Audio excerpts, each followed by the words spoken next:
Ukraynada hal-hazırda bir korrupsiya bilirsiniz skandalı qalxıbdır. Biz iki nazir hələlik istifa veribdi.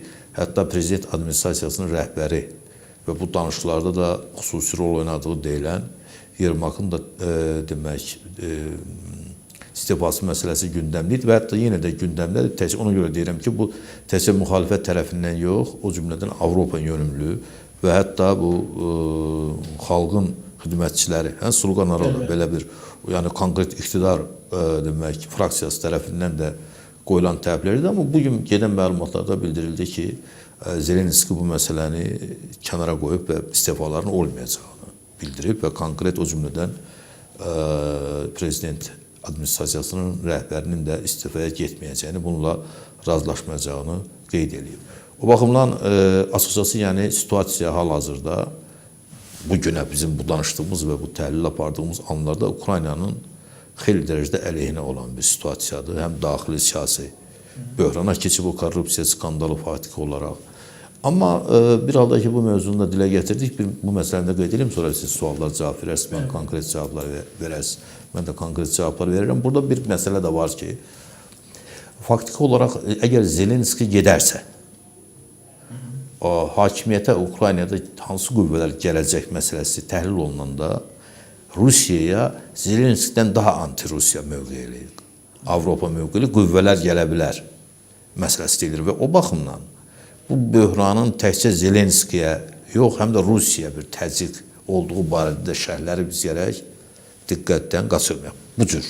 Bunun izahları da var. Çünki ən ciddi, söhbət konkret Zaluzhndan getmir. Orada məsələn Poroshenko'nun fraksiyası deyək də, ona indi öz orada olmasa da, onlar Avropa, daha ifrat Avropa yönümlü qüvvələr kimi qəbul olunur. Hal-hazırda o korrupsiya skandalına görə hökumətin istifaya getməsini tələb edənlərin içərisində ifrat anti-Rusiya qüvvələri var xeyli. O baxımdan da bu məsələlər çox mürəkkəbdir hələ və mən şəxsən sözün doğrusu Rusiyanın Putin ilə dünən bu məhdud hərbi əməliyyatın elan olunmuş məqsədləri yerinə yetirilməsə bu proses dayanmayacaq bəyanatını verdi və hələ mən Medvedevin və digərlərinin açıqlamalarını bura aid eləmirəm və bu açıq aydın əslində bəziləri bunu bir Trump'ın hətta bizim yuxarıda Ukrayna təslim planı kimi o şərh olunan o planın da biz də onu gətirdik. Bunun da hətta Rusiya üçün demək qəbul olunması məsələsinin sual altında olduğunu göstəricisi kimi qəbul olunur. O baxımdan mən şəxsən o rəylərlə hal-hazırda razı deyiləm ki, bu problemin həlli mərkəzi diplomatik sahəyə keçib, baxmayaraq ki, konkret olaraq həqiqətən bu sahədə irəliləmələr ortadadır. Bəlkə də sabah biri gün ya bir həftə sonra başqa bir situasiya yarana bilər.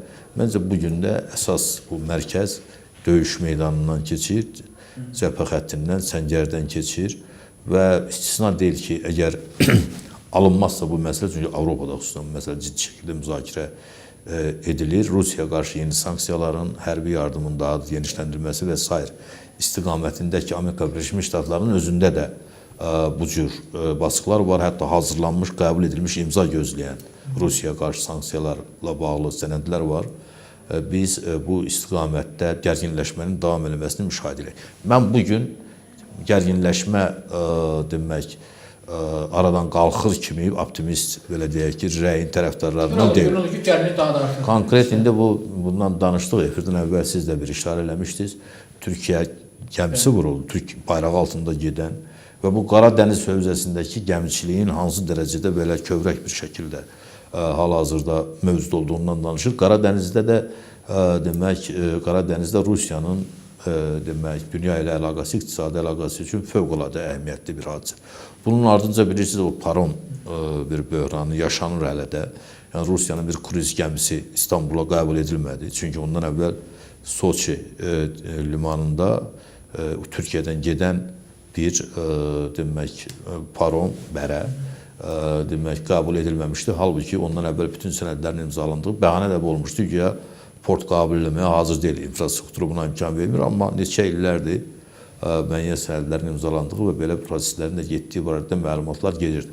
Bu prosesdə Türkiyə ilə Rusiya arasında gərginlik məsələsi əgər nizamlanmadan hansısa bir şəkildə və biz yaddan çıxartmayaq, Zelenskinin və 2 gün əvvəl Türkiyədə səfərdə olarkən formatlar Türkiyəsiz format olmaz, yəni belə bir. Türkiyə diplomatiyasının və də Türkiyə yox, Türk diplomatiyasının gücünə biz inanırıq, arxalanırıq. Həm də formatlar söhbətində Türkiyənin iştirakı olmadan bu məsələnin həll edilməsinin mümkün olmaması barədə fikirləri də biz gərək yaddan çıxartmayaq. Mən Heydər bəy, mühüm bir məsələyə istəyirəm toxunam, mənim mühüm hesab edeyim.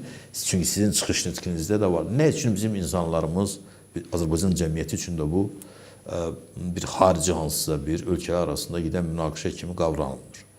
Həqiqətən ciddi şəkildə izlənilir və demək, birinci, açıq demək lazımdır, Rusiya əcəba Ukraynadan bu savaşdan məğlub çıxmazsa, hələ mən onun qalib çıxması situasiyasını bir kənara qoyuram. O halda Rus imperializminin ekspansionist belə deyək ki, vektoru o cümlədən Cənubi Qafqaza, Orta Asiyaya və ümumiyyətlə Cənuba yanı çevriləcəkmi? Bu məsələsi gündəmdədir və bu bizi şübhəsiz ki, həyəcanlandırmaya bilməz insanlarımızı.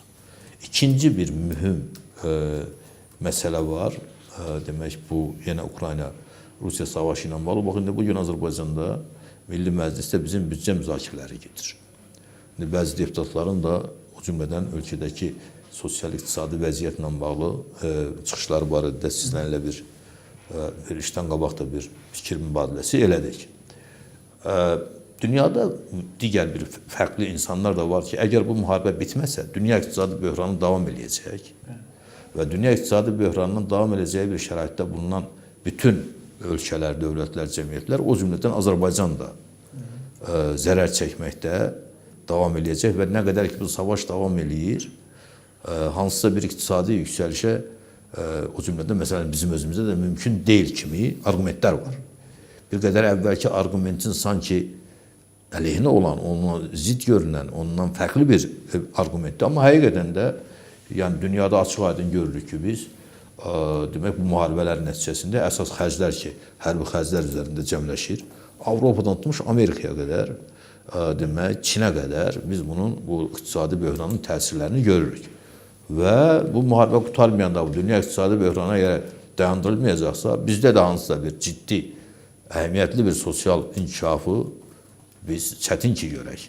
Eləcə də bizlə qonşu olan ölkələrdə, bizimlə iqtisadi tərəfdaş olan ölkələr də bura daxildir. Dünya o cümlədən iqtisadi cəhətdən xeyli bir-birinə bağlıdır. Yəni insanlar buna görə də xeyli demək, müəyyən narahatdır. Bu bizim birbaşa maraqlarımızla bağlı olan prosesdir. Bu sadəcə bəzən bu mövzudan danışanda deyilir ki, bu elə bütün daxili problemlər qalıb kənarda Rus-Ukrayna savaşından söhbət gedir.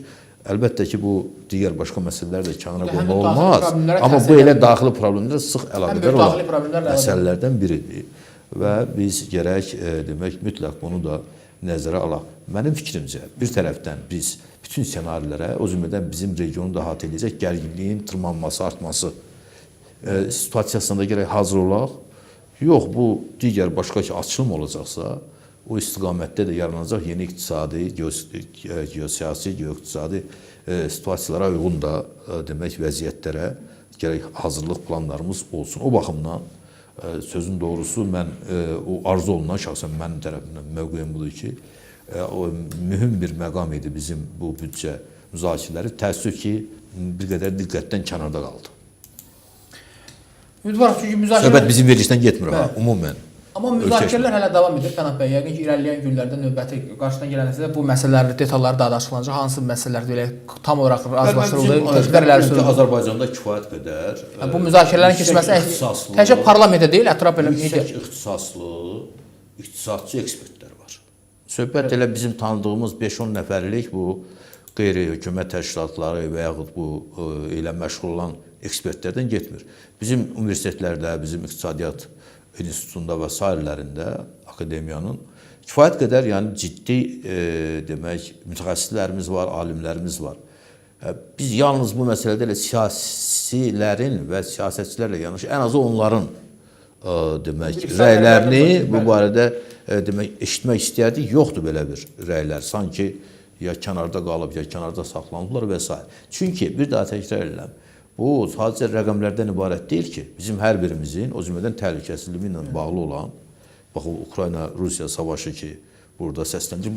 Mən neçə müddətdir belə bir suala cavab istəyirəm ki, necə olur ki, Rusiyaya qarşı, Rusiya energetika sisteminə, neft qazına embargo qoyulur, sanksiyalar tətbiq edilir. Hesabla gərək ki, neftin, qazın qiyməti artsın, eləmi? Amma azalmaqda davam edir, indi 67-nin üzərindədir. Azərbaycan büdcəsində də bilirsiniz ki, bu 70 təxminən demək dollar üzərində büdcə indiki də həmin rəqəmdə müzakirə edilir. Əvvəldə 70-in üzərində idi. Yəni bu cür sualların cavabları təkcə mütəxəssislər üçün, ictimaiyyət üçün də açıqlanmalıdır ki, bir perspektiv təkrar edilə görülsün. O baxımdan bir daha təkrar elədim ki, bax o cəmiyyətin sadəcə bu Ukrayna-Rusiya savaşına marağı bu elə sadəcə maraqdan, bir hansı bir emosional münasibətdən irəli gəlmir. Birbaşa bizim həyati problemlərimizlə bağlı olan bir məsələdir. Və təkcə təhlükəsizliyimizlə yox, o cümlədən sosial həyatımızla, iqtisadi inkişafımızla bağlı olan, sıx bağlı olan bir məsələdir. Yeni dünya necə olacaqsa, bizim də daxili o cümlədən bir sıra problemlərimizin həlli nasıl olacaq?